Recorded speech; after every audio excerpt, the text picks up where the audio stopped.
Hey, afternoon campers, welcome to Dubrovnik. We're doing the wall tour, so here we go.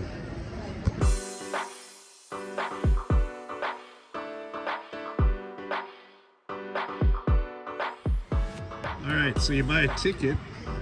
It's about, I think, 35 euros to get in, and then you gotta climb a shit ton of stairs and then get to the top. Circuit's about, I think, about 2 hours to get around if you want to take your time. So there we go. Off we go.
All right, hey, definitely worth doing. Spend the money, cruise around the wall, enjoy yourselves. Peace.